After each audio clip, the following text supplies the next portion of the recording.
todos. E hoje, começando mais um Pode na Casa, Pode. nós estamos recebendo aqui, com imenso prazer, Adriana Sugino.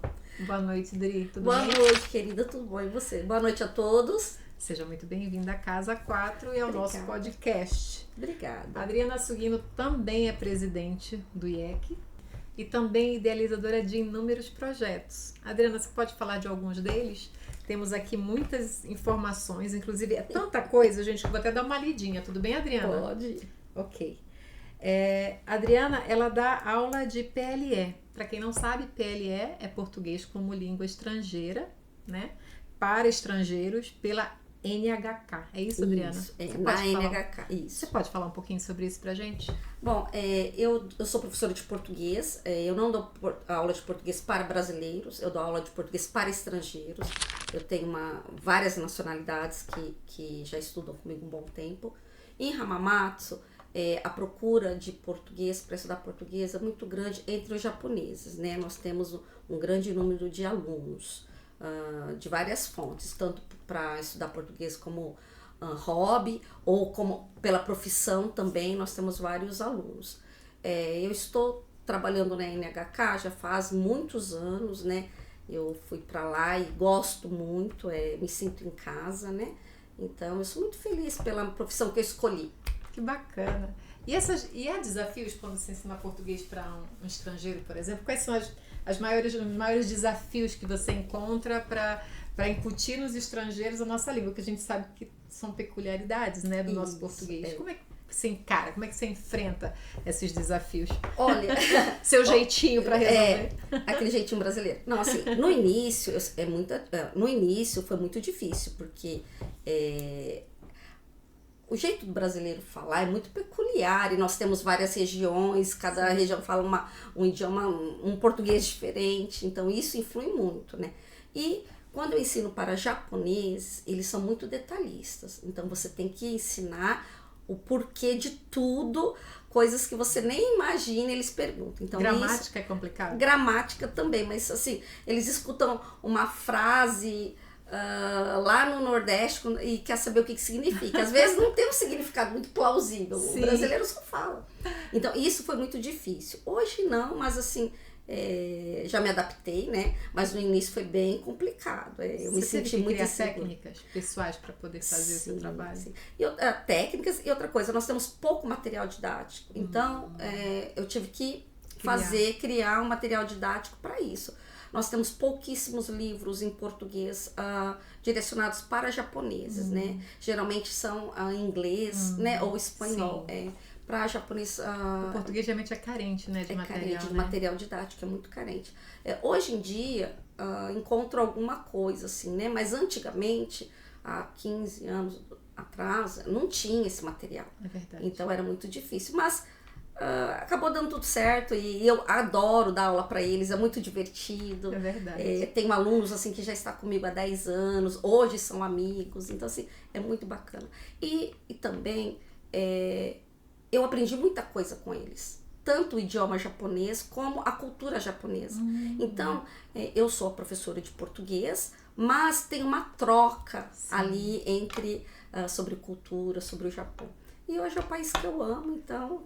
Foi muito bom, foi isso, muito né? bacana, muito. Eu sou muito feliz, porque é difícil a gente ter essa chance, né? É verdade. E olha, isso é apenas uma das coisinhas que a Adriana faz, tá, gente? Porque a Adriana é eu falo que ela é uma menina bombril. 1001 utilidades. Brincadeira, Adriana. Não, é brincadeira. Mas também tem uma coisa que eu tenho uma curiosidade, também gostaria de perguntar, isso é mais pessoal, né? Porque como aqui na Casa 4 nós ensinamos o PLH, português como língua de herança. Notem que a gente falou duas siglas, né, Adriana? A gente falou PLE, que é português como língua estrangeira para estrangeiros. No caso, a Adriana dá aula para japoneses e outras culturas. E nós usamos também o PLH, que é português como língua de herança, que a gente dá para aquelas crianças que têm alguma ligação com o Brasil. Não é isso, Adriana? Isso. Você pode também falar um pouquinho disso pra gente? Olha, temos duas siglas aí diferentes que a maioria, antigamente, a gente falava muito sobre português como língua materna. Sim. E hoje, que é uma coisa um pouco diferente, e português como língua de herança, né? Então, é um português ensinado diferente do que é ensinado no Brasil, nas escolas brasileiras. Totalmente diferente. É um português que nós ensinamos mais lúdico, né? E para quem que é o português como língua de herança? São para aquelas crianças que são apatriadas, ou mesmo que nasceram, né? Igual no nosso caso, falando do Japão. Nasceram no Japão, mas a nacionalidade é brasileira, os pais falam português, a família que está no Brasil fala português, né? E essa criança ela é alfabetizada na escola japonesa. Então, ela estuda em escola japonesa, ela fala bem o japonês. Que seria a primeira língua. Que seria dela, a primeira né? língua, isso. Mas é muito importante ela aprender o português como língua de herança, né? O português que vem da família, o português que vem da pátria dela. Por quê? Porque é a identidade da criança, né? Sobre a cultura, é sobre o que ela vive dentro de casa. Então, às vezes as pessoas, por que já moram no Japão, por que tem que aprender português? Tem muito, nós temos experiências assim dolorosas de famílias que se partem porque os pais falam só japonês e os pais falam só português e os filhos só japonês. Perde o contato com a família que está no Brasil também. Perde a identidade cultural. Perde a identidade cultural dela. E a convivência familiar, né? Porque Sim. Tem uma hora que chega o momento que a criança precisa ter essa identidade para poder também comunicar suas dificuldades, Sim. suas dúvidas. E quando ela não tem esse acolhimento na língua mais confortável, porque ela já deixou de falar o português, ela tem mais o japonês, ela não vai ser compreendida, então ela se fecha. Ou ela deixa de comunicar. Acontece muito isso, Muito, muito. É muito comum isso. É muito comum, nesses anos, o IEC ele vai em 14 anos esse ano. Nós encontramos assim, os pais, meu filho fala japonês e português, né? Mas, na verdade, as crianças não falam português. Porque elas falam assim, os pais falam assim, quando são crianças pequenas, o vocabulário é muito limitado. E quando vai crescendo o adolescente, né, não sabe se comunicar, não consegue explicar para os pais o que está acontecendo na sua vida, na escola. Às vezes quer conversar um assunto um pouco mais difícil, né, e não consegue.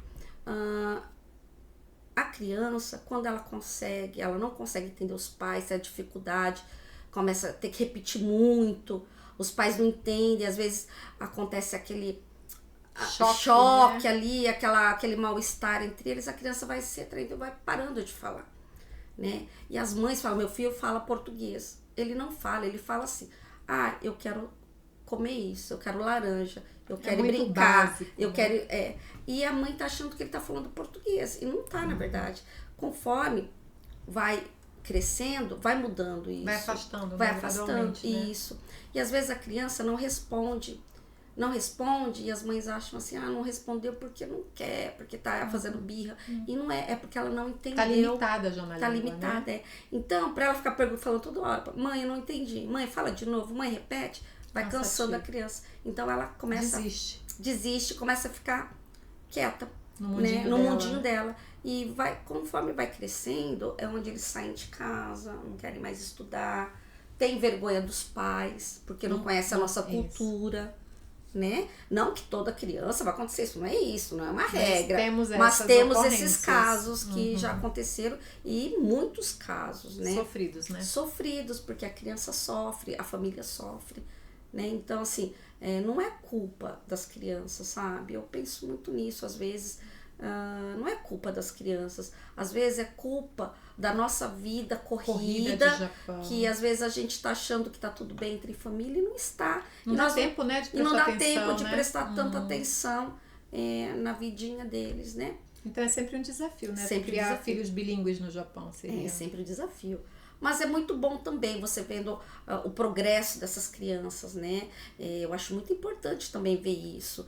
Tem pais que param tudo para se dedicar à educação, valorizar essa parte. Isso é muito importante hoje em dia. Acompanham, né? Acompanham.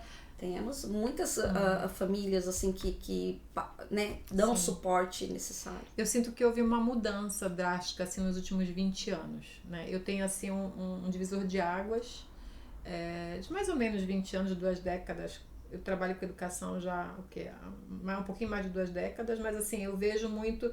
no início a gente falava sobre alfabetizar as brasileirinhas no Japão. A gente não tinha siglas ainda, né? Então era um trabalho meio de formiguinha, onde você tentava incutir na criança um pouco de vocabulário, ensinar coisas básicas. Eu lembro que quando eu comecei a falar de PLH, O meu trabalho básico era ensinar partes do corpo, por exemplo. Como é que chama isso aqui em português, né? Cotovelo, as crianças tinham uma dificuldade de falar cotovelo, né? Umbigo, as crianças tinham muita dificuldade de falar umbigo, ou então calcanhar, que é uma coisa assim que as crianças não tinham conhecimento e utilização. Né? Às vezes sabiam o vocabulário em japonês, mas não conseguiam transmitir em português. Então era mais lúdico, como você falou, e era uma coisa assim, muito leve por causa do tempo, né? Disponibilizado para fazer esse serviço. E aí, quando os pais começaram a notar essa dificuldade, eu acredito que já nessa última década, os pais passaram a ver o português como necessidade. Porque quando a gente iniciou com essa parte de alfabetização, era muito comum os pais falarem: meu filho vai ficar no Japão, então meu filho vai virar japonês, porque ele fala japonês.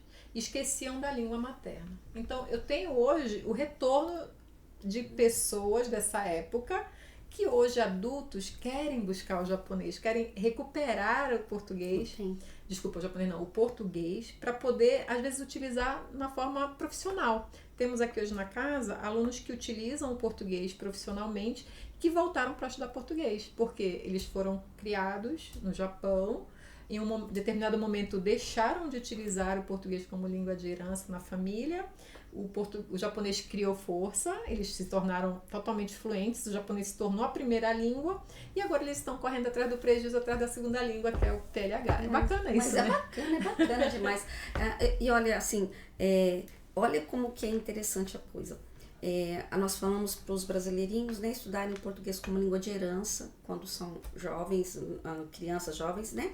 Mas agora tem uma parte já adulta que volta para estudar português como língua estrangeira, que na verdade são brasileiros que se naturalizaram japoneses, mas que aprenderam um pouquinho e hoje pelas empresas japonesas eles precisam do português.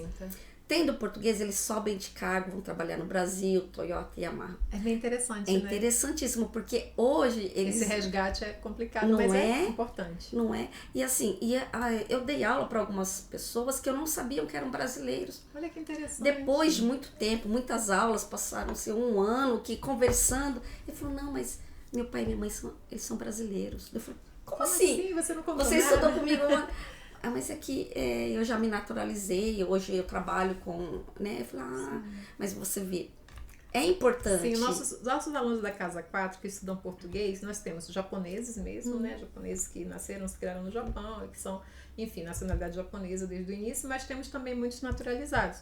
E o interessante é isso, esse resgate, porque os japoneses, eles buscam a língua, como você falou, seja para turismo no Brasil, às vezes é porque ele vai ser destacado para trabalhar no Brasil em algum momento, então ele precisa ter autonomia na língua para poder sobreviver no Brasil. Sim. Mas a gente está tendo também, no lado contrário, os nossos brasileirinhos que em algum momento foram naturalizados e que agora precisam dessa ferramenta para poder aplicar no seu dia a dia.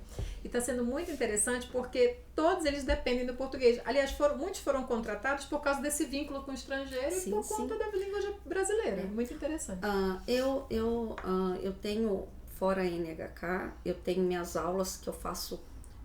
A gente fala curso, né? Um tempo, um tanto de aulas específicas para a empresa, onde é o business, né? Onde eu dou aula para quem já está um nível mais acima. E na região de Hamamatsu, muitos deles, igual da Yamaha, da Honda, vai para o Brasil trabalhar no Brasil, né? Então, a empresa me contrata para mim dar aula para esse grupo de funcionários que vão para o Brasil. E é muito comum hoje em dia, nesse grupo que já é no alto escalão, né, ter brasileiros. Que interessante. Que interessante. Mas olha como, assim, eles já estão estudando agora para voltar para o Brasil, né? Com carreira. Com carreira, lá na empresa de lá. Mas foi aquele grupo que há 20 anos atrás ainda não tinha um português. Sim. Provavelmente daqui 20 anos nós não vamos ter mais isso, porque as crianças agora estão estudando português. Exato. Então essa lacuna que ficou parada está acontecendo. Vai evoluir, vai evoluir. Isso é uma coisa que eu tenho sentido muito. E uma coisa que dá também para perceber é que aqueles alunos que eu ensinei um pouquinho de português lá atrás já estão casando, tendo filhos. E estão trazendo seus filhos para não passarem o mesmo perrengue. Ou seja, Não, tia, naquela época eu não tinha condição, meu português ficou capengando, então agora eu já quero que meu filho tenha realmente toda a preparação. Isso. E a gente tem Conscientização, esses. né? É muito legal, né? É muito legal. É bem satisfatório. É. Isso em 2 décadas, é muita coisa, né? Mas assim, eu fico feliz, igual, quando nós começamos lá atrás, o IEC, nós começamos com 3 alunos. Eram 3 alunos, meu filho mais 2. Começamos ali. E se passaram anos, né? Hoje nós estamos com uma grande quantidade de crianças lá e de jovens, né? Estudando. E eu vejo que a mentalidade dos pais está mudando. Sim.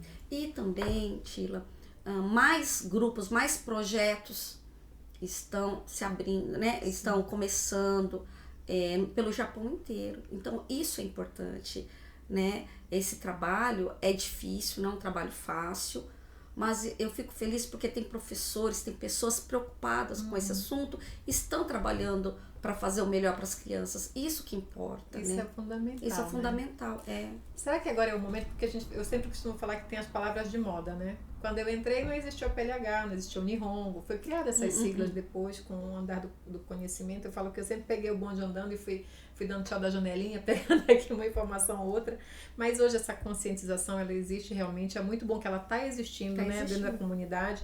Eu costumava dizer que nossa educação não fazia parte da cesta básica da nossa comunidade, mas hoje eu vejo que isso está se transformando, isso é muito bacana. E também a visão japonesa. Antes era muito buscado, as pessoas, os pais japoneses buscavam a gente para dar aula de inglês para os filhos, porque o inglês era uma língua, né, tipo o top dos tops e todo mundo tinha que aprender inglês. Mas hoje eu tenho pais procurando a gente para, tipo, dar aula de espanhol, dar aula de português. E eu acho interessante que eles busquem essa opção de línguas, né? Tipo, a língua estrangeira não é mais só a inglesa. Tipo, não é só mais o inglês importante para estar no Japão. Você pode usar as línguas latinas como ferramentas positivas. Isso é muito bacana e é reconfortante pra gente que trabalha com essa área. Não, ainda mais porque assim, nós fazemos parte de uma época que começamos, nós temos outras pessoas assim... Pioneiros, né? Pioneiros. Eu tenho pessoas que eu admiro até hoje, que são fantásticas, que me ajudaram também quando eu não sabia, porque eu acho que como nós fazemos parte do início, nem sempre nós acertamos, erramos e continuamos. Tem essa fase. Não tínhamos ferramentas, não tinha, né? A gente ia inventando uma coisa ou outra. E muitas coisas deram errado e refizemos para melhorar. Mas assim, o Japão, isso no mundo já tem mais de 30, 40 anos que já tem, né, a divulgação do PLH. Mas no Japão, assim, foi um pouco, estamos um pouco atrasados, né? Mas foi, e eu sempre pensei nisso, como divulgar, né? Porque não é fácil. E foi quando surgiu a ideia do simpósio. O simpósio também, eu acho que foi um divisor de águas nesse assunto. Não fiz sozinha, participação de pessoas maravilhosas que compraram a causa comigo e falou, posso dar vamos lá? Pode. Para vocês aí de casa, a Adriana, tá? Ela foi a idealizadora do simpósio de PLH na Ásia. Então, nós estamos falando assim com, né, a nossa maior senpai na área. Não, continua, assim, Adriana. Não, o simpósio de português como língua de herança foi importante sim, mas veja bem, eu tive um pessoal bacana que vestiram a camisa, nós temos a amiga aqui também, a nossa amiga Fernanda, que compraram a causa e nós trabalhamos, são 8 anos trabalhando com isso, é um trabalho totalmente voluntário, muitas pessoas falaram, não, tá no momento, eu não sei o que é PLH, eu sou professora, mas não sei o que é PLH, então nós fizemos esse simpósio para quê? Para divulgar e para as pessoas entenderem melhor o que é o PLH. Porque muitas vezes ensinava o PLH como se fosse o português. Que gramatical do Brasil, gramatical. Que não tem nada a ver. E para ser uma segunda língua, as crianças pequenas não se adaptavam. E daí já queriam parar de fazer português e não volta nunca mais. Sim. Ensina fonética para as crianças, elas torram o saco na primeira aula. Né? Canta com elas uma aula inteira que elas vão sair felizes e vão voltar na segunda. E aprende né? da mesma maneira, Então foi para isso que nós falamos, não, nós precisamos divulgar e as pessoas precisam entender o que é. Né? Veja bem, o português como língua de herança, o simpósio, não foi para promover um projeto, não, é para promover o PLH para outras pessoas se interessarem e abrirem seus projetos. O que é tão importante O que também, é tão esse crescimento, não é né? esse crescimento? É que a gente fala, tem uma palavra para isso, Ai, gente, me fugiu agora, mas quando você entrega para outras pessoas utilizarem também, isso reverbera, né? Parece que isso cresce, né? Cresce. E eu acho assim, porque assim, Hamamatsu é uma cidade onde tem muitos brasileiros, mas nós temos um apoio muito grande do governo de Shizuoka. Sim. Graças a Deus, nós temos um governo bem bacana, consciente dessa área. Mas tem outros lugares que não. Então o simpósio foi para que outras pessoas onde moram longe, onde não tem nada, que possam fazer seu próprio projeto, convidar, fazer para os seus filhos ou amiguinhos, priminhos, e faz um projeto pequeno. Na comunidade. Né? E foi o que cresceu, deu um boom de projetos de português como língua de herança. Muito legal. No entanto, que o nosso governo brasileiro também percebeu a necessidade e começou a falar sobre esse assunto, onde surgiu os projetos de português como língua de herança apoiados, né, pelo nosso governo, Ministério da Educação, e também a Olimpíada de Português como língua de herança como incentivo, né, às crianças a estudarem. Então, assim, não é que tem um projeto e aquilo, não, isso aí tem que crescer cada vez mais. Reverberar, né? Tem que crescer. Dê frutos. Dê frutos, porque nós estamos falando das crianças. E se tem uma árvore frutífera, gente, o nome dela é Adriana Silvino, tá? Grava aí. Né? Mas assim, foram momentos, né? Tantos anos foram passo a passo. Sim. E assim, mas assim, você fala de mim, mas você mais, você começou antes, né? Antes.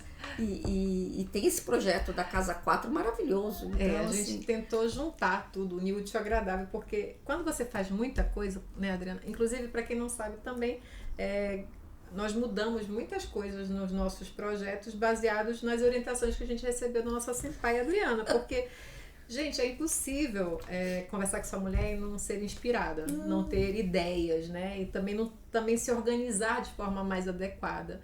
A Adriana, ela é uma pessoa que conseguiu fazer do limão a limonada e assim ela dá essa receita para que as pessoas façam também, isso é muito bacana.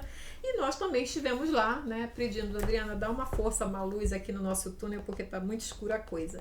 Fazemos muita coisa aqui, Adriana, sempre fizemos, mas aquele trabalho de formiguinha, que é tipo, uma faz aqui, outra faz ali, mas não tem um consenso geral, falta às vezes um apoio mais forte para que a coisa ande. E depois dessas suas orientações, seriamente, a Casa 4 ela deu uma melhorada, ela deu uma revigorada e ela principalmente se organizou, né? No sentido de dar os serviços adequados para cada público, né? Então hoje a gente atende crianças não só brasileiras, a gente atende outras nacionalidades também. A gente dá esse português como língua de herança. E uma coisa bem interessante é que nós temos já a miscigenação dentro da nossa comunidade, né? Ótimo, né? Não é? Temos filhos de, por exemplo, vietnamita com brasileiro, temos filhos de peruano com brasileiro, bolivianos com brasileiro. E isso dá um leque de opções. A criança vai ser trilingüe se ela tiver esse trabalho no bem mínimo feito, né? E isso, gente, eu falo que é uma herança maravilhosa para a criança, né, Adriana? Eu penso que sim, eu acredito nisso. Olha, hoje a realidade do mundo é outra. Vamos ser sinceros, né? Assim, globalização. Não é mais como era na minha época, não, Ilha, mudou. Né? Então, eu acho assim que, no mínimo, se os pais puderem contribuir, pelo menos com os idiomas, as crianças vão ter um futuro muito bom, muito Escolha, bom. Né? Opções, né? E opções. Eu penso assim, hoje em dia, né? Eu até brinco, como minha cabeça mudou nesse caso, porque antes eu achei muito importante fazer a graduação e até na minha casa eu era. Depois, conforme eu fui vendo que as coisas não é só isso, eu fui mudando o meu jeito de pensar. Hoje eu acho que as crianças precisam ter oportunidades de escolha. Né? Preparação para ter essas não escolhas, né? E se ela quiser fazer, ótimo. Se não quiser fazer uma graduação, é uma escolha dela. Mas nós, como adultos, nós temos que dar a opção, né? Dar um incentivo para que ela escolha uma coisa bacana, que ela goste. Né? Mas assim, na minha época, a gente era mais ou menos obrigado a fazer o que os pais queriam. Verdade. Né? Mas hoje em dia já não é mais assim. Então, se as crianças falarem português, bom, o japonês vai falar porque já está na escola, então vão falar. O idioma, se for uma família, né, que tem mais de um idioma, que incentive, né? E o inglês hoje é fundamental, não adianta fugir disso. E é um investimento, né? E é um investimento, você gente. Precisa investir. Precisa investir. Hoje em dia tem empregos que procura quais idiomas você fala, mas não pergunta qual faculdade você foi. Pergunta se você tem influência em qual idioma. Quando tem, você passa na frente da fila. Isso, é verdade. Né? Então, assim, é por isso que os pais, eu acho que assim, mesmo que seja difícil, precisam pensar, né, na família. Lá no IEC nós também temos assim, esse grupo, né, de que fala espanhol, que fala português, que fala inglês, mas agora, nos últimos anos, nós temos os japoneses, as crianças japonesas que querem estudar português. Interessante. Eu já tenho alunos que são japoneses, que têm amigos brasileiros na escola e pedem para ensinar a aprender o português porque para desenvolver a comunicação com o amiguinho. Então, assim, você vê, a situação está mudando. Sim, invertendo. Está mudando, está invertendo. Né? Adriane, quais são os desafios, assim, para um pai? Tipo, você teria uma dica simples, assim, fácil, para os pais que estão em casa ouvindo a gente? Eu tenho dificuldade de transmitir minha língua de herança, minha língua materna ao meu filho. Tem, assim, uma dica básica que os pais poderiam utilizar de forma simplificada para incentivar os filhos a utilizar o português?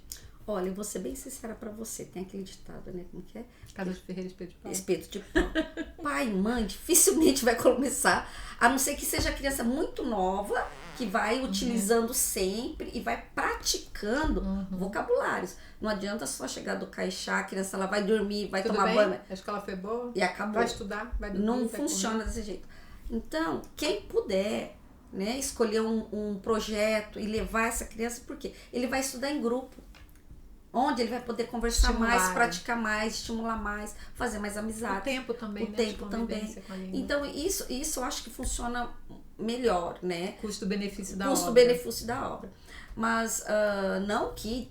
Tem pais que sim, eu tenho pais que hoje, que eu conheço, que eles ensinam direitinho, alfabetizam a criança tudo. Mas chega um momento que a criança não tem interesse. Né? De ficar, não quero mais, tô cansado, quero ir no game, quero assistir tal. Se você organizar a agenda dessa criança para ter aquele horário do português, ela vai ter o português sem reclamar, já sabe que tem que ir pro português, vai feliz, tem eventos de piquenique literário, eles vão felizes. Então, assim, você pode incentivar dessa maneira. É mais prático. É mais prático para quem não fez da primeira infância. Para não perder, não perder. Hoje, para os meus alunos adolescentes, nós temos a professora Patrícia Garcia, que ela mistura o desenvolvimento socioemocional com as aulas de PLH. Isso é tão importante. PLH. Então, os adolescentes que são um pouquinho tímidos, rebeldes, então ela mistura tudo isso e funciona muito bem. E você vê as aulas dela, as crianças se divertindo de uma tal maneira. Recupera a identidade. Recupera a identidade. E recupera pelo amor ao país. Recuperando pelo amor ao país. Isso é uma coisa importante, né? Eles não vão ter vergonha do nosso país, não tendo vergonha do nosso país. Nem ser brasileiros no Japão. E não tem vergonha da família. Sim. Isso que é uma coisa que me incomodava bastante na década passada, era quando a gente incentivava as crianças a fazerem português. Na primeira infância eles fazem bonitinho, mas quando chega assim no 6º, 7º ano, eles não querem mais falar português dentro da escola, porque não querem ser identificados como brasileiros. Não queriam, né? Desculpa, tá? Tô falando de passado. Não queriam ser identificados como brasileiros porque achavam que isso era negativo. E a gente tinha todo esse trabalho, né, de recuperação, porque às vezes, sem querer, os pais comentavam em casa: a gente não volta pro Brasil porque o Brasil é perigoso, só tem bandido e tal. E isso acabava ficando no subconsciente das crianças. Quando você falava, o que é que você conhece de Brasil? Eu falava, não, tia, Brasil é um lugar muito perigoso. Lugar eu sujo. nunca fui, sujo, não tem educação. e tirar essa imagem negativa, pejorativa do Brasil, da mente de uma criança tão novinha, dava uma certa mão de obra pra gente, porque a gente pesquisar, e não tinha como falar, não tinha muito material, aí você vai pra fotografia. Hoje, né, com o advento da tecnologia, já é mais fácil você montar um PowerPoint com muitas novidades, com coisas bacanas do Brasil. Trazer livros ficou mais fácil, naquela época era difícil até trazer livro do Brasil, né, Adriana? Então hoje a gente tem coletânea de fotos dos lugares, né, dos pontos turísticos do Brasil, e as crianças ficam às vezes abismadas de saber que o Brasil tem tanta riqueza, tem tanta beleza, né? E a gente tenta sempre puxar, aqui na Casa 4, a gente tenta incentivar o interesse da criança por um ponto que ela goste. Lógico, falar de game todo mundo gosta, né? Então quando a gente fala, olha, esse game, assim, ele fala de alguma coisa da Amazônia e tal, então acaba puxando um pouco do interesse da criança. Mas quando a criança tem, por exemplo, a gente tem aqui crianças que gostam de insetos, e a gente fala, a Amazônia é riquíssima em insetos. Então a gente vai mostrar para ela toda uma gama de opções que ela tem, né, com relação essa comparação insetos da Ásia com insetos amazônicos. E aí a gente acaba despertando o interesse da criança para pesquisar palavras, vocabulários, é muito bacana. E isso, eu falo que é sempre pra gente também enriquecedor, né, Adriana? Porque tem assuntos que a gente não domina, a gente tem que correr atrás para poder pegar Eu aprendi elas. muito, eu dou risada com os meus alunos, eu aprendi muito sobre o Pará com as minhas aulas, porque eu sou de São Paulo, eu não conhecia detalhes do Pará. Sim. E hoje, se você me perguntar, eu sei do assunto. Sabe que é tacacá. Sabe que a gente toma, né? Não sei, come. Você não come. Né? E é engraçado, porque assim, você também, como professora, você também tem que pesquisar. Isso é o português como língua de herança. Sim. É você... Não é uma aula para todo mundo igual, o mesmo nível. Não. É praticamente uma aula particular, criterioso. Né? Você pega o tema que chama a atenção do aluno, que desperta, né? Aquele tema, aquilo eu gosto. Tem alunos que são tão viciados no computador, na internet, que às vezes eu pego, então, se você quer fazer no computador, brincar, tá, então tudo bem. Mas tem que ser esse aplicativo que é de português, que é para pesquisa. Às vezes funciona, e aos poucos você vai tirando esse vício da criança, né? Aos poucos. Trazendo coisas. Eu não sou aquela que imagina, vou falar, ele vai fazer. Não vai. Então, quem é muito viciado no computador, na internet, a gente tem que ter esse cuidado de ir aos poucos diminuindo. É uma desintoxicação. É uma desintoxicação. E tem muitos, né? E fazendo assim, eles não faltam à aula. E quando eles perceberem, eles vão na aula sem ter aula, sem mexer no computador, nada. Joga, jogo, brinca, pinta. Ludicamente. Né? E eles estão felizes. Então, é uma das maneiras boas, saudáveis de você mudar a vida dessa criança. Mudar a visão dela. Né? Nós temos assim, o IEC nesses anos todos, nós começamos com português como língua de herança, foi pro reforço, foi várias áreas, fomos igual aqui, o 4, fomos juntando projetinhos que tem um projeto grande hoje. Mas hoje, na nossa atualidade, o IEC, depois da pandemia, né? Um assunto depois da pandemia, nós temos muitas crianças que saíram da escola, afastaram de tudo, estão dentro de casa.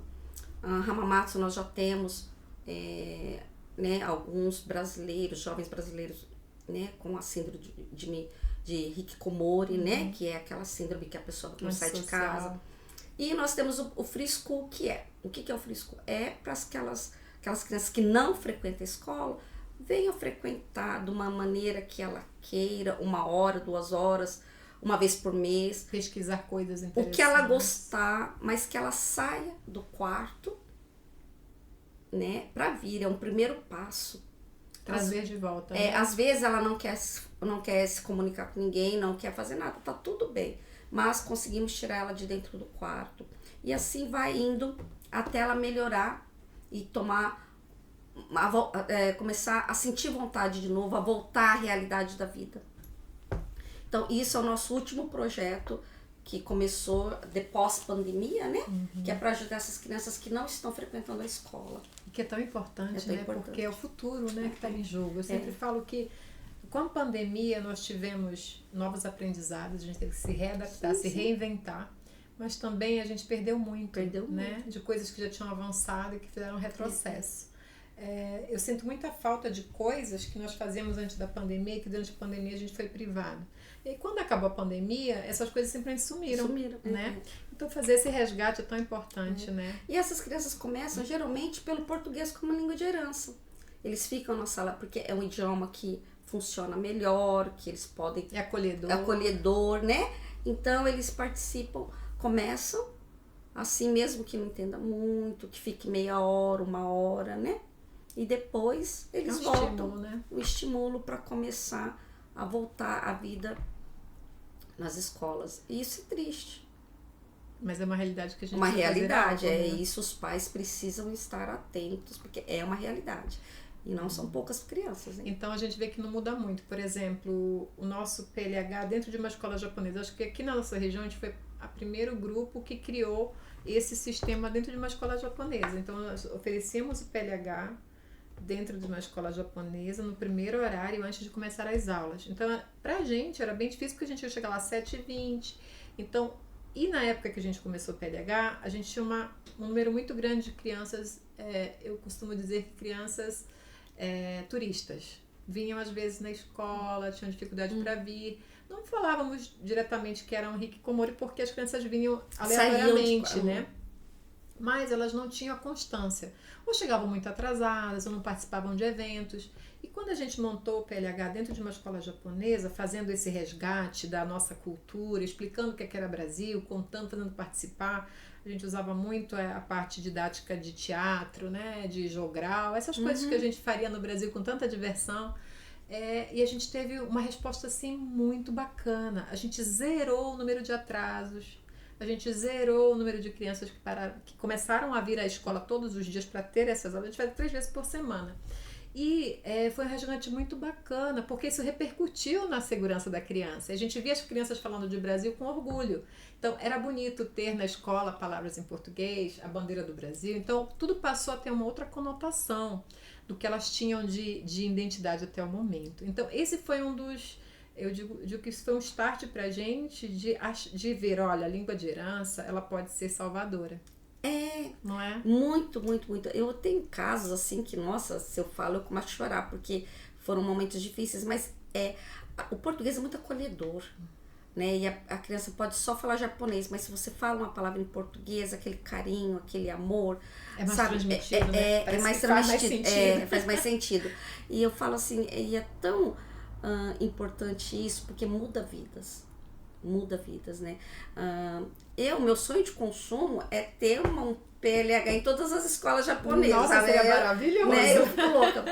Mas, né, enquanto não é possível. Vamos chegar lá. Vamos chegar. A Hamamatsu, no Ichiritsukoku, eles tinham uma sala internacional, que é um projeto municipal, que dessa escola do município, né?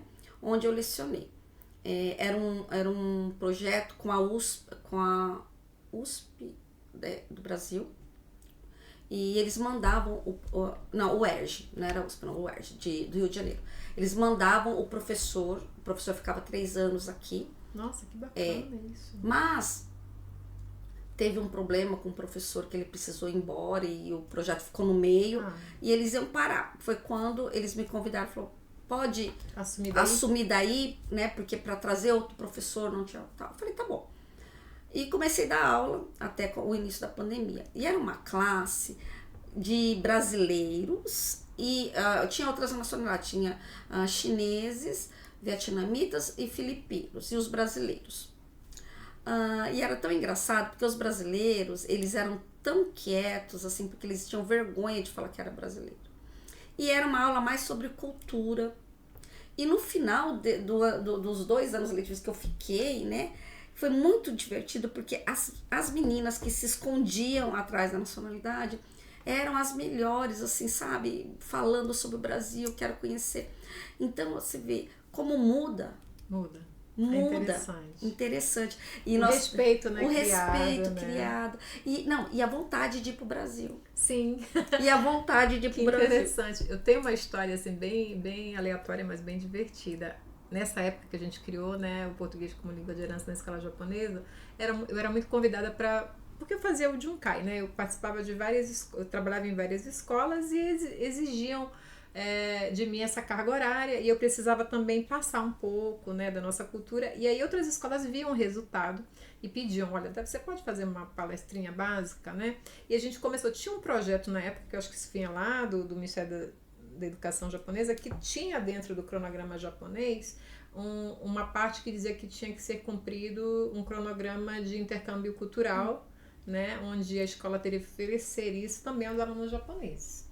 E por estar sempre em ativa, as pessoas falavam, você pode falar um pouquinho do Brasil para as crianças? Então eu tinha direito a usar tipo 2 aulas durante um período do trimestre para poder falar sobre Brasil, sobre cultura brasileira. Por que nós brasileiros estamos no Japão? Porque era muito comum as pessoas verem, né? Tipo, tem um brasileiro andando aqui, mas por que ele está aqui? Né? Qual o sentido disso? Então eu fui convidada por algumas escolas para fazer essa ponte, para explicar, olha, nós estamos aqui por uma série de motivos, né? Nossos pais ou os avós foram para o Brasil, nós estamos aqui fazendo esse resgate, né, da nacionalidade japonesa e tal, e também falar sobre Brasil. E uma coisa bem interessante é que eu sempre busco assim coisas curiosas, que as pessoas vão despertar o interesse, e eu penso como uma criança naquele momento. Eu estando no lugar dessa criança, quanto que eu vou ter de atenção nesse assunto, né? Então eu falo assim, bem, as crianças são curiosas, elas gostam de coisas bem diferentes. E aí eu sempre vou puxar, lógico, a brasa para minha sardinha, eu sou nortista, então eu vou sempre puxar Amazônia, Pará, né, culinária, que é riquíssima, mas vou também puxar os contos amazônicos, né? Então nós temos o boto cor-de-rosa, e que é uma unanimidade, né? Você falar de boto cor-de-rosa, as pessoas não ouviram falar de um golfinho rosa, né? Então eu escolhi na minha apresentação as melhores fotos, né, da Amazônia, do boto cor-de-rosa, da cobra grande, enfim, né, das anacondas da Amazônia. E, pasme, eu ia lá, falava, né, tipo, durante 2 horas sobre Brasil, sobre cultura, por que estamos aqui, qual a nossa herança cultural japonesa no Brasil, como que funciona lá aqui, e depois dava essas palhinhas sobre contos amazônicos. E sempre passava as fotos no slide, depois deixava uma pasta para as crianças ficarem durante a semana observando, né, o que tinha sido falado, porque eles tinham que fazer depois um relatório sobre isso. E aí, quando eu recebia dali 2 meses, eles mandavam as cartinhas de agradecimento. É comum na escola japonesa, né? E aí, pasme, eu via tudo aquilo ali e sempre a mesma coisa, né? Tipo, eu, quando crescer, quero conhecer esse peixe que vira homem na lua cheia. Esse golfinho rosa, onde que ele tá, né? Eu quero conhecê-lo. E aí eu falava, gente, eu falei 2 horas sobre cultura, mas a criança só gravou o golfinho rosa. Mas era um start, porque despertava a curiosidade da criança, né? E eu achava muito bacana, porque depois as pessoas vinham te buscar, né? Tipo, no horário do recreio, você podia me falar mais? Como é que faz para chegar até lá? Ele existe mesmo? Ele vira homem, né? Ele tem aquele buraco na cabeça? Ele encanta as mulheres? Então, assim, era muito interessante porque a gente ficava o ano inteiro falando sobre cultura brasileira com os japoneses. E isso despertava nos japoneses, alunos japoneses, um respeito pela cultura brasileira e fazia com que a convivência entre brasileirinhos e japonesinhos dentro de uma escola japonesa se tornasse um pouco mais agradável. Não era aquela coisa de invasores no meu território. E sim, nossa, eles têm cultura, vamos também ouvir porque eles têm coisas a oferecer. E isso foi, assim, o divisor de águas quando eu decidi fazer esse trabalho, porque eu achava muito interessante ter essa resposta. E os professores também ficavam assustados, falando, nossa, mas é muito bacana isso, porque quando você tem algo para oferecer, e isso é muito rico e reconhecido, traz todo um ganho, né, para todos. Para todos. Né?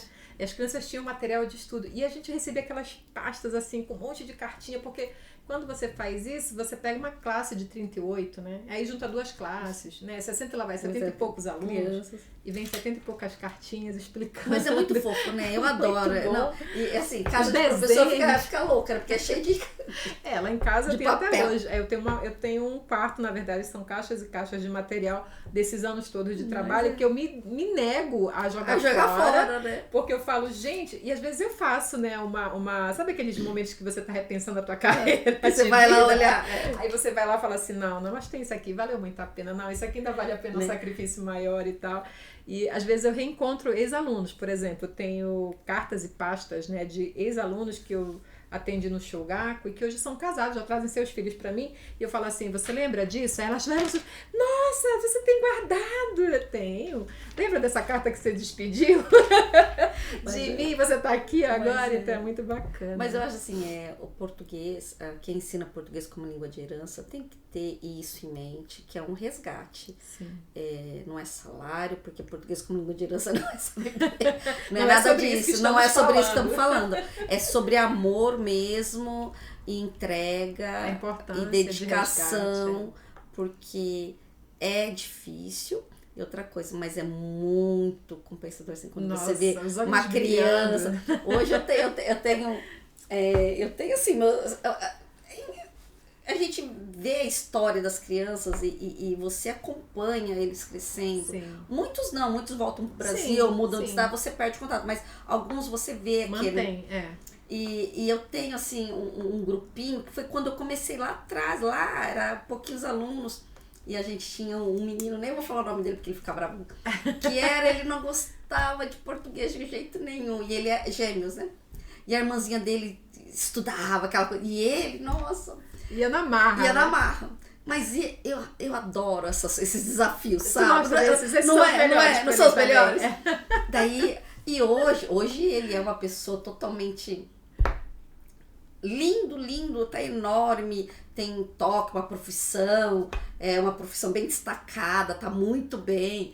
E é um menino que toda vez que ele me encontra, mesmo na posição que ele tá hoje, que, né, eu morro de orgulho, assim, ele grita, professora Adriana, eu levo cada susto, porque ele me encontra aleatoriamente. Tô em algum evento, é minha professora de português. E eu falo assim, mas... você não queria estudar português comigo? Vou contar a tua história. E ele dá risada, ele dá aquele abraço gostoso. Sim. Ele fala assim pra mim, professora, você não desistiu de mim? Eu falei, não, a gente tá junto pra toda hora.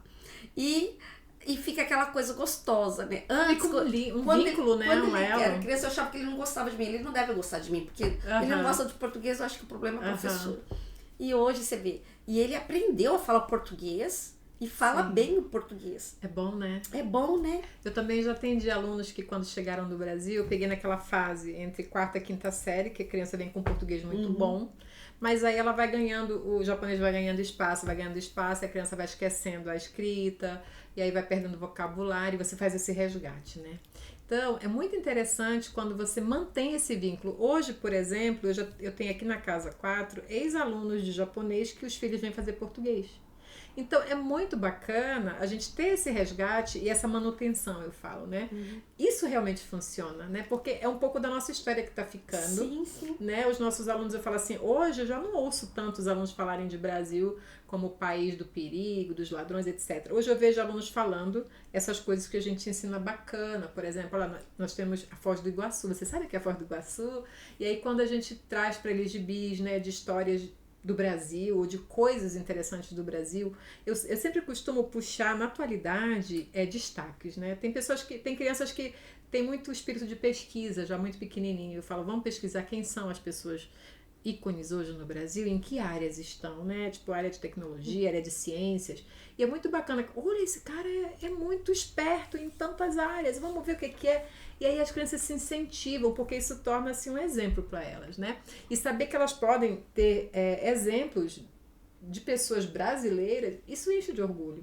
E dá a elas esse respaldo, dá essa identificação, eu acho. Essa identidade cultural pra gente é tão poderosa. É importante, né? É importante. E é uma coisa assim que quando o pessoal sai do Brasil, o tempo é tão curto aqui no Japão, as pessoas trabalham tanto, né, que acaba se distanciando desse tema. Leitura fica uma coisa impossível, né?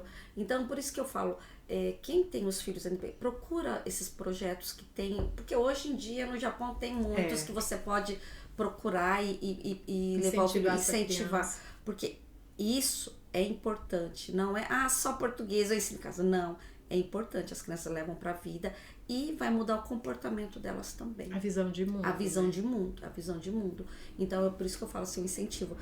Eu tenho um filho que o IEC começou por causa dele, né? Que legal.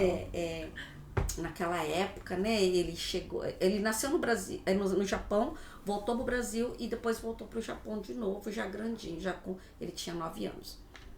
E eu não queria que ele perdesse o português que ele tinha aprendido lá, porque ele estava na escola japonesa aqui. Então eu fiquei preocupada com isso e também a adaptação dele na escola japonesa aqui. Então, assim, olhando tudo isso, né, eu falei, preciso tomar um jeito, preciso ter alguma coisa aqui, porque eu preciso ajudar meu filho, né? Um vínculo. E foi quando começou o IEC, lá atrás.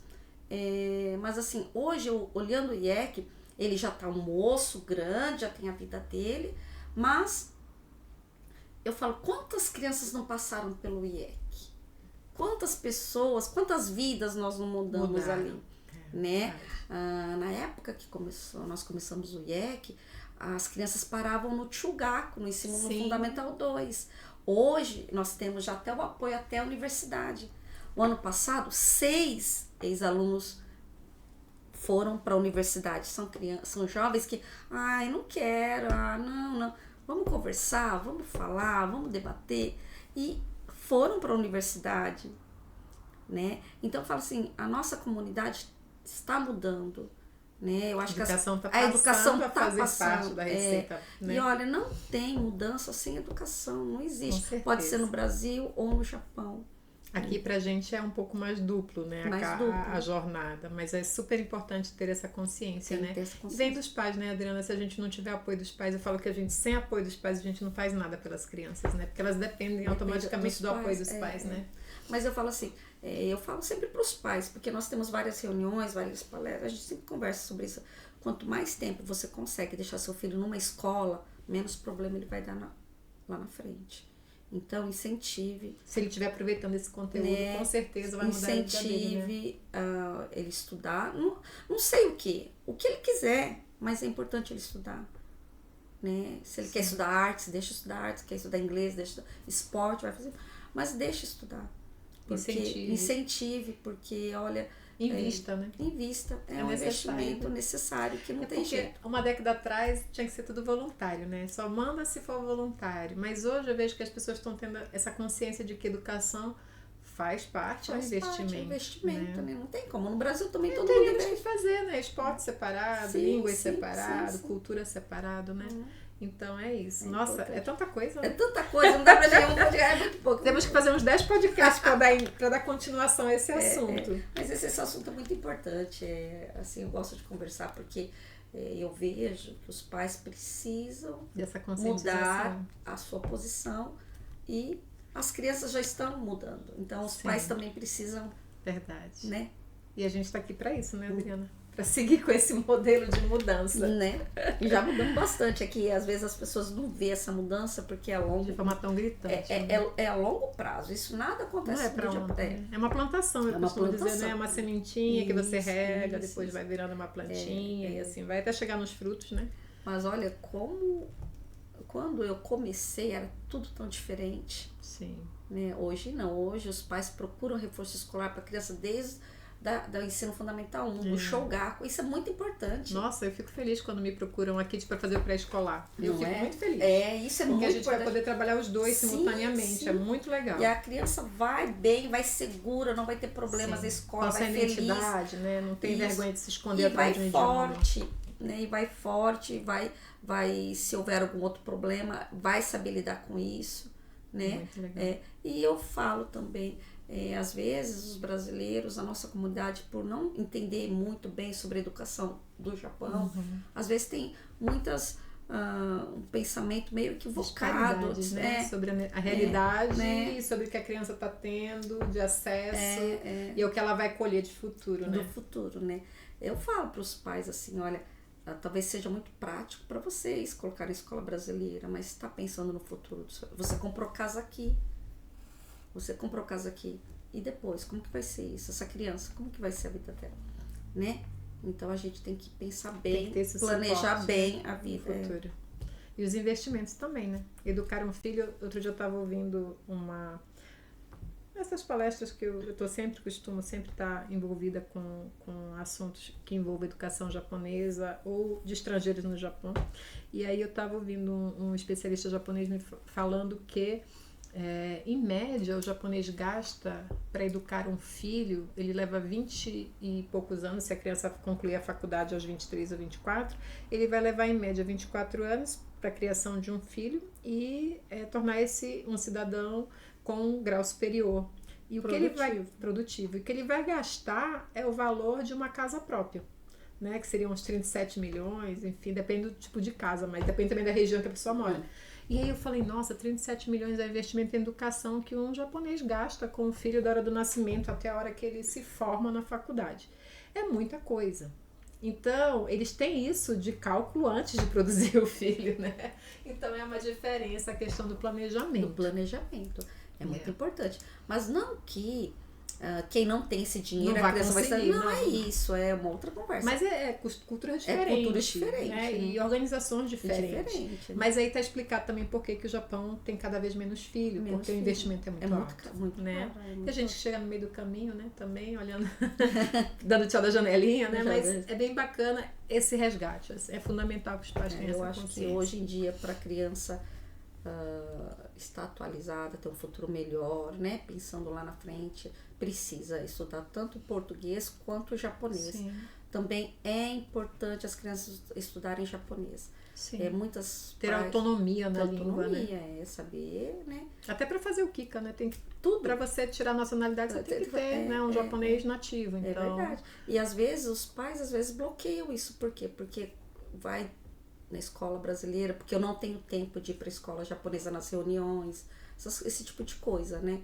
Então, eu acho que precisa reavaliar, Você acha que falta informação ainda? Não, eu acho que não falta mais informação. Tem acesso, né? Tem acesso às informações, mas é uma opção da família, né? Da família. Eu acho que o nosso grande problema é as famílias não decidirem o que vão fazer da vida. Fica 2 anos no Japão, 2 anos no Brasil, vai para a escola brasileira, vai para a escola japonesa. Não precisa se esforçar, a gente vai embora ano que vem, nunca vai. Isso, sempre está provisório em algum lugar.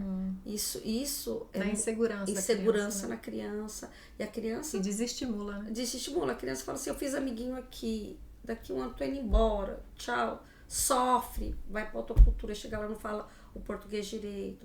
Daí vamos pro Japão de novo, volta pro Japão. Já tá limitado. E fica assim, e as crianças estão ficando semi-analfabetas, não falam nem português direito, nem japonês direito. Não tem, né, a autonomia nas línguas. Então isso é triste. E é um resgate constante, né? Não sei, mas a gente, assim como a gente tem as boas notícias da conscientização em massa, dos pais começando a ter essa visão de investimento em educação necessário, a gente também tem os resets, né, que eu falo. A gente chegou até aqui e de repente você vê resetar, né? Isso é porque a gente nem entrou em detalhes específicos, né? Que também tem esse lado que a gente não vai ter tempo de comentar daqui. É um assunto para um próximo podcast.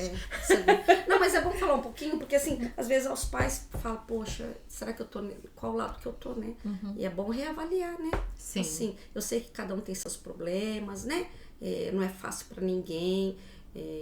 É uma atitude que tem que pensar mesmo. É uma escolha, né? É um futuro. Eu respeito tudo isso, mas vale a pena parar e pensar um pouquinho melhor sobre como vai ser a vida. Reavaliar, né? É o futuro das crianças, né? É o nosso futuro, né? Futuro. Eu sempre costumo dizer, quem vai estar morando do meu lado daqui 10 anos? Eu sempre fazia essa pergunta 10, 20 anos atrás, e agora eu sempre costumo falar, né? E os meus alunos, às vezes, eles brincam, falam assim, eu quero estar morando lá do seu lado. Eu falo, opa, então é você que vai juntar as minhas laranjas quando eu tiver com o cochizinho, uma gátera que eu deixar cair. Olha, você chega lá com educação comigo, hein? Não vai chegar lá, ei, sua velha, deixa eu juntar suas laranjas. Quero que você chegue lá. Quer ajuda aí, professora? Aí eu vou ficar feliz. Então, assim, eu digo que eu costumo ter essa conversa com os meus alunos e eles são sempre muito carinhosos. Nesse verão, a gente fez aqui na Casa 4, né? Como sempre a gente faz, as aulas de reforço e também para fazer as tarefas de verão. E assim, a gente, como sempre, é muito gostoso, é muito bacana, as crianças se divertem pra caramba, a gente se diverte também muito. 4 dias de pauleira aqui, mas a gente finaliza muita coisa. Para eles também porque eles ficam 3 horas durante 4 dias aqui direto. E aí, no final, a gente ouvir assim, eu volto na segunda. Tem segunda-feira eu tenho que vir? Aí a gente fala assim, não, segunda-feira você tá de férias. Eu não vou vir aqui. Aí fala, você quer ficar aqui? Quero. Aí a mãe chega assim, mentira, porque ele não queria vir hoje. Não é? Mas quando chega aqui, eles não querem mais ir embora. Então, assim, pra gente é sempre... Essa parte é o nosso ganho maior. Eu falo, Pensa numa realização pessoal quando você ouve, né, essas vozinhas falando que eu não vou vir. Nossa, mas eu não vou vir? Como assim eu não vou ter? Mas eu quero estar aqui. Mas ele vem, eu também quero vir. Então tem aquela competição. Mas assim, é muito divertido essas coisas. Eu tenho essas crianças que às vezes falam umas pérolas das que eu falo, ai meu Deus. E é muito divertido, a gente ri muito, né? Eu tenho um aluno que ele costuma, um dia do nada, a gente terminou a aula e tal, porque eu costumo embarcar, né, na viagem dos meus alunos. Eu não podo, meus alunos, eu deixo que eles sejam seres pensantes. E aí, um dia, a gente aqui, eu tenho umas brincadeiras, eles têm umas brincadeiras, eu incorporo, né, às vezes a moleca junto com eles e tal. E a gente tá saindo, e eu vou entregar os filhos pros pais e falo, olha, dou relatório de como foi a aula e tal. E aí, do nada, assim, meu aluno tá saindo, assim, aí ele vira, mãe, você sabia uma coisa? E a mãe, não, o que aconteceu? Mãe, minha professora é tão louquinha quanto eu. E aí eu tinha acabado de dar um relatório pra mãe. E eu assim, e a mãe olhou, como assim? E eu, menina, isso era um segredo nosso, né? Brincando com ele. Mas a diversão é essa, e o aprendizado é esse. Vai ser uma professora que vai marcar a vida da criança. Sim, porque cria uma intimidade, né? Cria elo, né? Eu acho que, assim, tem que ter limite, sim, mas também tem que ter esse ponto de diversão, né, de felicidade na aula. Porque traz esse reconforto. Eu falo assim, a nossa língua... Eu ensino japonês para as crianças, mas eu uso também o português quando eu vejo que elas estão, né, limitadas, né? Então, assim... Eu acho que esse calor humano nosso brasileiro, ele não deve morrer em lugar nenhum. Ele deve ser, eu falo que é nosso cartão de visita. E eu faço isso com as minhas crianças, né? Eu tenho muito respeito quando falo com as crianças. Eu tenho a mania de, quando é pequenininho, eu baixo lá para conversar com eles. Eu olho no olho. Então, assim, eu tenho muito essa coisa dos pais falarem, nossa, mas meu filho é estranho a todo mundo. E com você ele bate um papo legal. Eu falo, porque eu não tenho tati-bitate com as crianças. Eu não trato a criança como limitada. Eu trato ela criança como criança. Mas eu trato ela com respeito e com... eu dou a ela a autonomia para ela também se expor. Eu não falo sozinha, eu espero que a criança fale, eu escuto. Então, assim, cria, né, esse vínculo. É muito bom. Né? Eu também gosto muito disso. E quando você vê os cavalos por aí também, você fica feliz, não né? Fica, né? Eu fico tão orgulhosa, parece que é filho, né? Eu costumo, a pessoa pergunta, quantas vezes tem? Eu tenho uma da barriga, mas tem uns 300 espalhados pela cidade. Eu também sou assim. E eu choro. Ai, quando vejo assim aquela... Ai, eu choro. O sucesso, quando né, você deles. lembra do que né? E você chora. Ai, eu choro, eu sou chorona. Eu também. Eu, quando recebo qualquer cartinha, eu já fico ali em prantos, né? Eu fico... Aí... Por que você tá chorando? Porque eu tô feliz, meu amor. Você já consegue escrever dessa forma. Então, bonitinho. É sempre uma vitória pra gente, sim. né? Nossa, Adriana, é tanta coisa. É tanta coisa. Não cansou, não? Daí, tá tranquilo? A gente já tá há quanto tempo aqui? Vocês que sabem, eu só sou convidada. Nossa, mas eu tô muito feliz, porque é tanta coisa pra falar. Porque falar. assim, educação se deixar, filha, a gente vai passar a noite horas, aqui, né? Então não adianta. Então a gente vai ter que marcar outros podcasts. Você sinta-se já não convidada, você está intimada a participar de outros Mas eu tô feliz de vir pra cá, conhecer Randa, não conhecia Randa. Olha, e você nem conheceu ainda a Randa. Né? Você tem que vir muito mais vezes pra gente aproveitar a cidade. Né? Culturalmente falando, nós temos um dos maiores escritores que é daqui de Randa, Nimi Nankite, que está nos livros didáticos, né? Ele é original de Randa. Então, assim, temos o museu do Nimi Nankite, temos o museu do Mitscan, que é do vinagre do saquê. Então, tem coisas interessantes em Randa. E eu quero também vir mais para conhecer mais o funcionamento da casa. Por favor, vem participar. Quero participar, quero te pegar aqui no evento com a molecada para você suar a camisa com a gente. Eu vou adorar. E vai sair daqui renovada, com certeza. No pó, mas renovada. Pode chamar que eu venho. Vamos ficar felizes de te receber. Obrigada. E assim, hoje então, Adriana, vamos finalizando, mas antes, a gente não vai deixar passar, tá, gente? Como eu falei, essa mulher é cheia de novidades. E aí a gente não vai deixar passar em branco. Conta um pouquinho pra gente, que história é essa de coletânea? Que história é essa de voz das mulheres visionárias, né? Conta um pouquinho pra gente. Olha, é assim, eu conheci a Gabriela Lopes, ela é uma escritora maravilhosa, e eu conheci ela num evento da Cultive, que é uma editora, né? Cultive, ela é da Suíça, é uma editora da Suíça, onde eu fui agraciada com um prêmio deles. Obrigada. Isso foi em 2022, 2021, 2022, eu não lembro bem. E ela estava presente, que também ela foi homenageada nesse evento que eu fui premiada. E nós nos conhecemos ali, né? Ela é do Brasil, ela é de Minas Gerais. E eu me identifiquei muito com o trabalho dela, né? Eu participei, logo após eu ter conhecido ela, eu participei da coletânea sobre direitos humanos, eu escrevi também, tive uma participação. Depois teve um outro trabalho dela falando sobre paz, né? Que é um trabalho muito bacana que ela faz lá com os jovens da região de onde ela mora, de Minas Gerais, que são, eles escreveram poemas, né? E várias pessoas pelo mundo nós falamos, recitaram esses poemas, foi lindo. E agora essa novidade que é uma coletânea, né? Mulheres líderes, e vem essa coletânea que é Liderança Visionária, que ela me convidou para estar participando também, né? O livro não é meu, eu só vou ter uma participação. Gente, mas já tá incrível. mas eu tô muito feliz porque vai ser um livro que vai falar sobre as mulheres, né? Sobre as mulheres que estão fazendo a diferença no mundo. Uma outra pauta, tá? Vamos trazer a Adriana para falar sobre isso especificamente. E são mulheres líderes, né? Mulheres que, assim, de várias partes do mundo que vão estar nessa coletânea. Representadas. Elas vão falar um pouco sobre o trabalho delas, né? E eu fiquei muito feliz, fiquei surpresa. Eu falei, nossa, a Gabriela lembrou de mim, né? Ela falou, você não esqueci, Adriana. Então, gente, eu quero mandar assim, um super beijo pra Gabriela Lopes, que ela tem vários livros maravilhosos. Vamos divulgar aí, gente, curte aí, depois se puder botar na bio aí pra gente poder ter esse incentivo. E assim, é uma querida, uma mulher assim, sabe, bem visionária. Isso é tão importante. Tá aí um outro assunto super pertinente.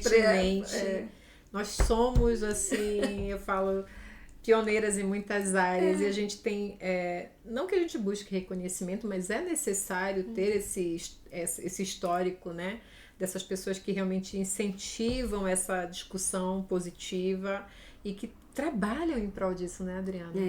É muito legal. Ainda mais assim, esses projetos, né, eu não sou uma escritora, né? Mas são umas experiências que ela me convidou e eu fico morrendo assim. É a sua riqueza de experiência. Mas eu fico meio, né? Eu tenho medo porque, né? São pessoas maravilhosas que vão estar participando. Mas eu aceitei porque foi ela que me convidou e eu acredito no trabalho dela, acho incrível, né? E ela me dá um suporte muito bom. Então, eu vou participar desse livro que logo, logo vai estar. Parabéns. Né? Quando estiver aí disponível. Eu venho trazer aqui para vocês vai fazer a divulgação com certeza. Muito bacana, né? Obrigada. Então, por hoje, assim, eu gostaria de agradecer muito a tua visita. Dizer que é sempre um prazer estar contigo. Sempre aprendo muito mais. Mas muito, muito mesmo. Pode ter certeza que tudo que você falou aqui, depois eu vou mastigar e vai servir de incentivo para fazer alguma coisa aqui na casa, ou seja, nos nossos projetos pessoais, e dizer que a casa está aberta para você. Obrigada. O tempo que você quiser aparecer, estamos aqui à sua disposição. Obrigada. Olha, eu fico muito feliz de você me convidar para mim participar do seu podcast, ter esse momento de falar sobre educação, sobre principalmente o português como língua de herança. Você sabe que a gente precisa divulgar o máximo sobre esse tema, né? E você já tá uma mulher visionária trazendo aqui esse tema para cá. Muito obrigada. Fico feliz de ter você na minha vida, porque tenho aprendido muito com você também e estou à disposição. Quando precisar, tô aí. Então, gente, por hoje nós ficamos por aqui. Agradecendo novamente, Adriana. Sinta-se em casa. Obrigada. E boa noite para todos. Boa noite. Boa noite para Fernanda também, que está aqui. E boa noite para todos. Obrigada. Até o próximo. Até mais.